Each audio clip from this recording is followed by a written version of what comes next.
thank you for joining us today on Chat with Mac. For those of you that watch us on a regular, thank you so much. We appreciate it. And for those of you that are new to what we're doing, welcome, welcome, welcome. Nadeem, how's it going, sir? Oh, it's going great. It's it's Friday, so it's always good when it's Friday. But this week went so fast. It did. I just remember it was like Monday yesterday, and here we are at Friday already.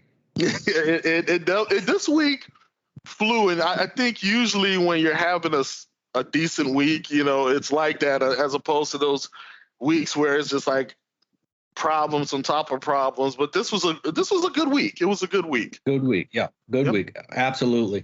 Yeah. I mean, and I was talking to one of my, so we have like a VCIO meeting, and these are other, MSPs around the world that have this. And one of the interesting topics that came up was people were talking about how they get questioned by their customers why they need a managed security service or some sort of a security assessment, or because customers usually, and like this one guy said, he said, well, my customers tell me that, hey, we already have antivirus on our machines, why do we need this additional security thing? And so that was the topic of the conversation, and that was pretty interesting, because we don't have a lot of issues like that with customers. And one of the things that I told everybody was like, look, I make sure that I get this information out to customers that security is a layered approach.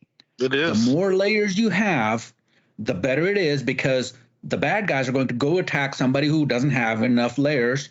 If they peel one layer, two layer, and there's still more layers underneath, they're going to go to the one who only has one layer.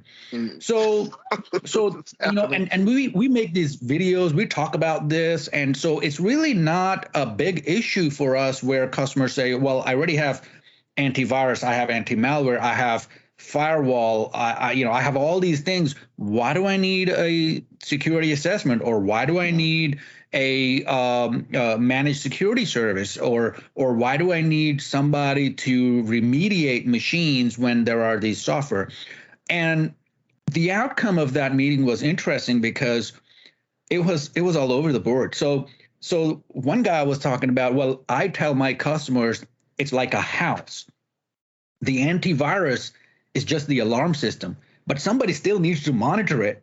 That's the managed service that we provide, because you don't have that monitoring piece as part of the alarm system.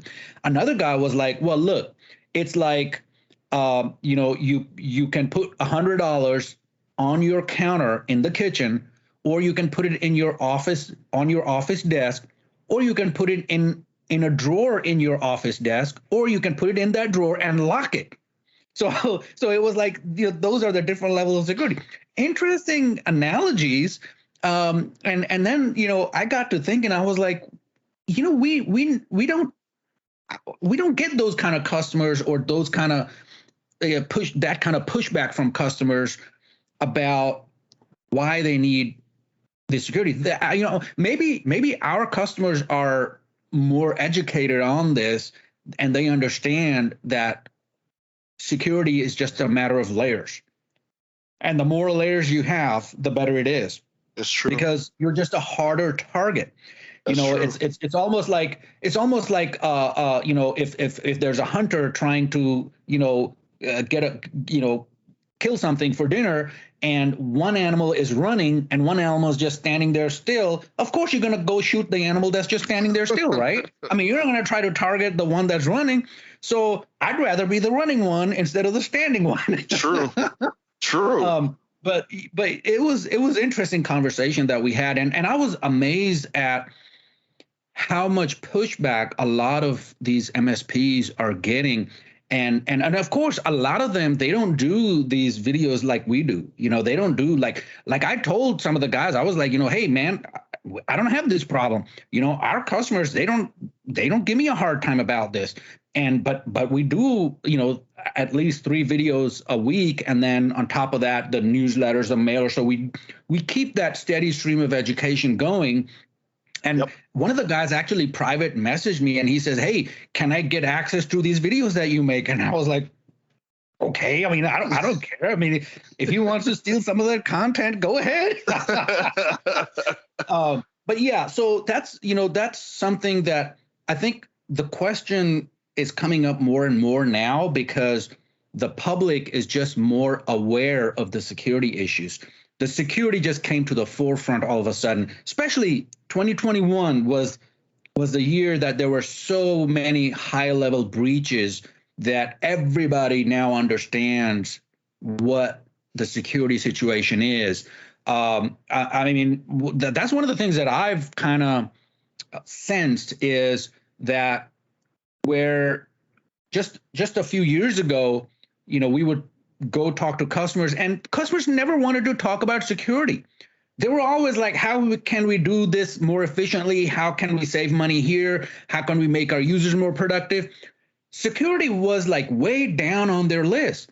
Well, now all of a sudden people are saying, well, come out, sit with me and talk to me about security. Yep. Talk to me how we are secure. Talk to me what we're going to do if something happens. And I tell everybody out there, I tell them, security, it's like a breach should be assumed, right? You have to have an assume breach mentality. So what that means is that sooner or later, you are going to get attacked. It's like a hurricane. You cannot stop it. You can mitigate it. You can minimize the damage, but you cannot stop that hurricane. And if somebody out there is telling you that they can stop a hurricane, no, that's what I would do, is just laugh in their face. No. But yeah, so that's that was an interesting conversation I had, and it was amazing how other MSPs are having these types of conversations, and maybe we're just in a different market. There wasn't, I think there was, or I don't know if there was anybody from Texas in there, but it's maybe it's just that one of those things where Houston's just a bigger city, and people are just more aware of the security aspect of things.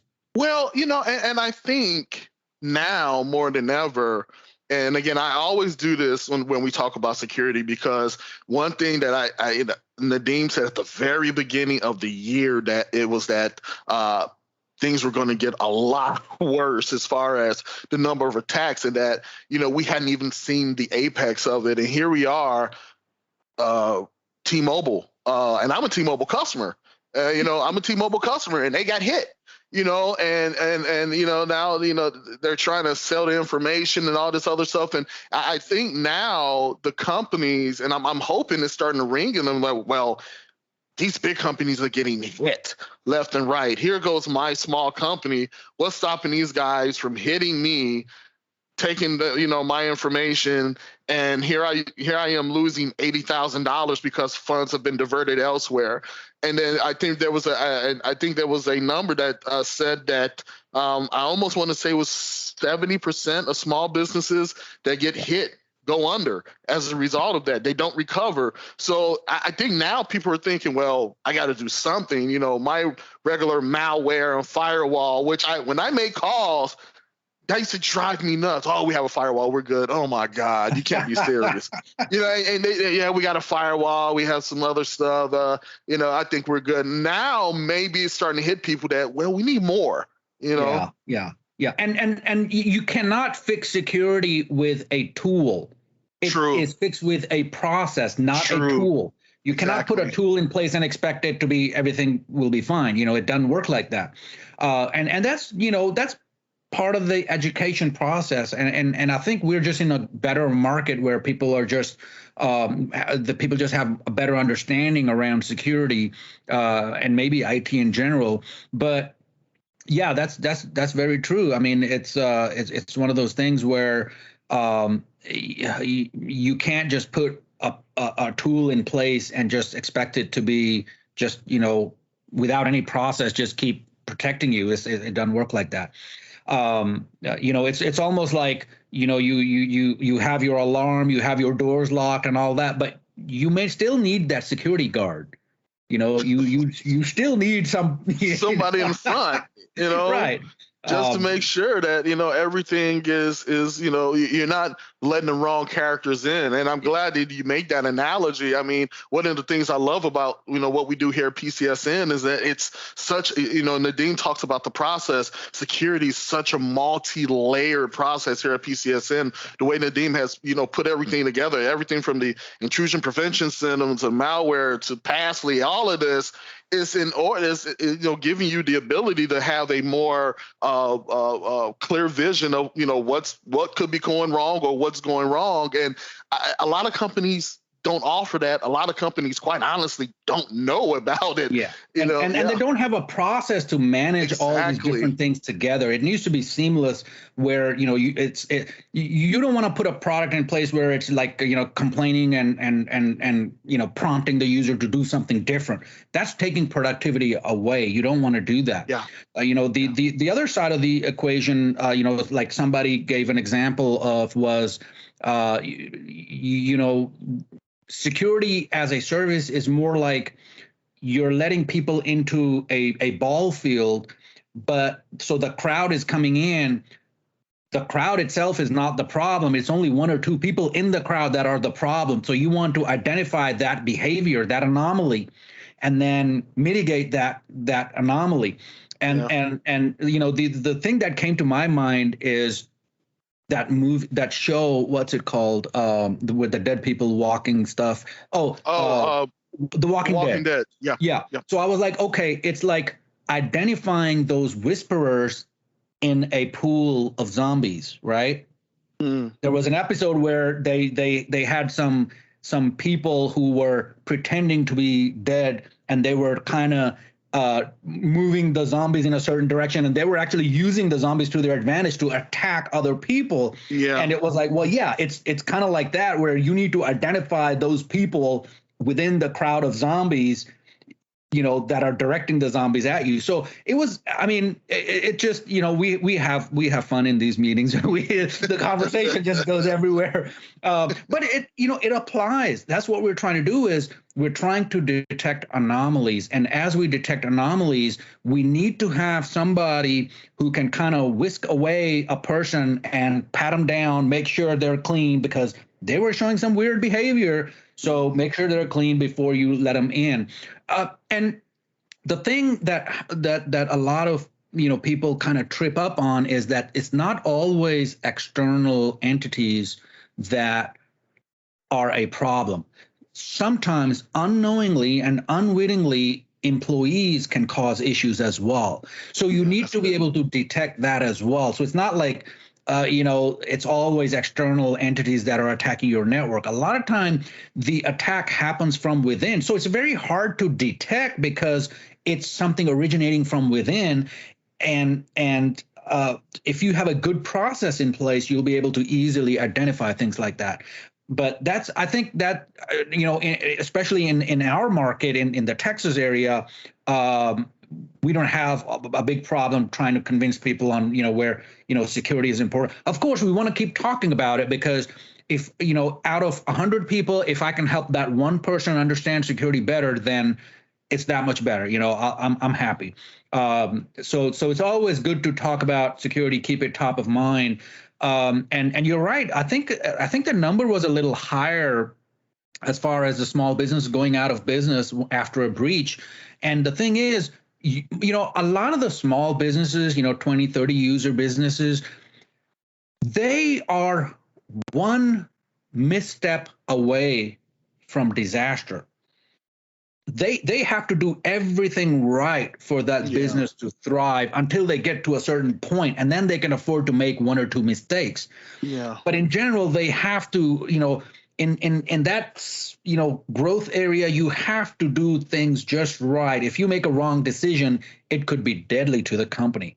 And security is the same way. The good guys always have to get everything right every time. Absolutely. The bad guys, they only need to do the right thing one time. They can try a million times, and that one time they get in there, the They're damage in. is done, and Yeah, they're the happy. damage is They done. made their deal right there, and then so kind of like the cards are stacked against the good guys in this case. But I think if we talk about it, keep it on the forefront, it's not something that we cannot overcome, and we can always improve our process and keep ourselves and our businesses safe. Now, I know you talked about earlier, you're saying that, the importance of a process, that there wasn't a specific application that can make you safe, which is correct. But coming into, where are we? We're in August. Jesus, what, 3 to 4 months before the new year comes in? Good Lord. Do you see or have you heard of any new applications, products that, maybe excite you on the security front? So not really products, but it's more of a service that is interesting. And there's a lot of companies popping up where they specifically provide security as a managed service.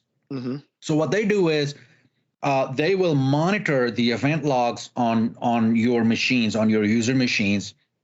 They will monitor the event logs on your routers and switches and so on, and then they put this data through a system to where they can detect anomalies in behavior, and this is done all in real time.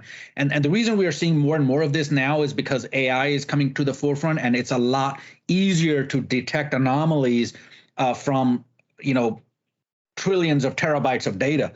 So these companies can collect all these logs, and in real time they can detect anomalies and take remediatory action. So they can remediate it right then and there. Like, we have a service that I actually work with them for a little bit. Working with some of the processes, is they can detect when a machine is showing anomalous behavior, like it's been breached and disconnected from the network. So what they do is they disconnect it from the network, but they keep a connection, a VPN open to that machine from their data center. So they can still come into that machine and do forensic analysis, but that machine cannot infect anybody else on the network. Those are the kind of things that are exciting and new and happening right now. And that was very interesting technology, because now you don't have to have somebody unplug the machine from the network. It's done, by this third party. They can disconnect it and they can still run the forensic analysis on it. And if they can find out that, it's something that we can clean up, and they can clean it up, they can put it back on the network, no harm done. Or they can say, okay, we're not going to put this machine back on the network. We need to just format it, start clean. They can do that as well. So it's, that was really interesting type of service. And it wasn't like, you would think something like that would cost like, 20, 30 some odd dollars per month per machine. No, it was very nominal. I think it was like $5 or $6 per machine per month. Yeah, I mean, that was amazing how they can do that. And it's all because of the compute power available now. They can process so much data. So now, and I love, we talk about AI a lot. Is this using AI in that it is. Wow. Yeah. Nice. So what they do is they train their AI engine based on historical data, and with time the system becomes better and better. And it's not using existing signatures. It's not using signatures. It's actually using behavior. So it's not going to look for a certain, malware signature in an exe file. It's going to see how is that exe file behaving. So in that crowd of zombies, it's going to detect which one or two entities in that crowd are the bad guys. And if they are the bad guys, I'm going to take remediatory action. Nice. Yeah. So is this, but isn't this a little similar to, help me remind me, intrusion prevention? Was that more of a human run protocol? So are you talking about our intrusion prevention system? Yeah, I didn't know if that was using AI. Yeah. Okay. Yeah, but that's a little different. So our intrusion prevention system only sits at the border of the network. Gotcha. This system actually connects to each machine inside the network. Nice. So it takes it a step further. It's that one extra layer. So you have that layer on the outside of the border, but then you have another layer inside the network, and that's what makes it different. Now, it's relatively speaking, the intrusion prevention system is easier to implement because you only have one border appliance, a router or a firewall at the border of your network. So it's relatively easy to manage that. But if you're talking about, like, let's say you have 50 machines inside your network, now you have to collect the logs and analyze them from these 50 machines.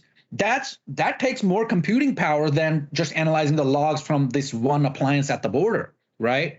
So, but it gives you a lot of insight into what your machines are doing, and even more, what the executables on that machine are doing. That's what's exciting in this. That's exciting. Oh, that's now, one last question in regards to Microsoft with Windows 11 coming out. Are there any new security features there that we should be looking out for? That so talking about Microsoft, and I know we were going to keep this on one topic, but one topic. Go ahead. So Microsoft is doing a pricing revamp across their entire stack, and specifically Microsoft 365. So over the years, Office 365 has kind of morphed and migrated into Microsoft 365, and there's been a lot of services added on top of that. Some of these services, which are more AI-based security services, are going to be pushed into Windows 11. So kind of like we have Windows Defender right now, but if you want Windows Defender with ATP or automatic, the threat protection, that's an extra license. So what Microsoft is doing is they're going to come up with a slight increase in the license cost, but then include a lot of these services in the license. So if you have, for example, Windows 11, then you have Defender already on there. ATP will already be a part of it if you're subscribed to any one of the Microsoft 365 stacks. Usually ATP was part of like the E5, which is like, I think $35 per month, something like that per license. They're going to make that available even to the very basic level, like the service that's at $12.50 per month per user. That price is going to increase a little bit. So instead of $12.50, I think it's going to be like 16 something, but they're going to include ATP in there. So the benefit is twofold. Number one, you get better protection. Number two, the protection system gets better because the more machines have this, the more learning capability the system has, because it's all AI based, right? So it's like a double whammy. You're not only are you protecting more machines, but you're also learning more and faster. So that's coming, and that's going to be baked into Windows 11. There's going to be a lot of security things baked into Windows 11. Besides the things that we're already hearing about, like TPM, the trusted platform chips are going to be mandatory, and things like that. But yeah, it's amazing, and I think just the next 6 months are going to be even more exciting. So I think with that, we'll call it a day. I know my calendar is kind of reminding me that hey, I've got another meeting to go to. You got another, interesting. We need to talk a little bit more about what's happening in the security world. There's just it's like a can of worms. You open it, it never stops. It never stops. But everybody, awesome. It was great chatting with you, even if it's one way. And everybody, hope you have a great weekend, and we'll see you next week. See you guys next week. Have a bye.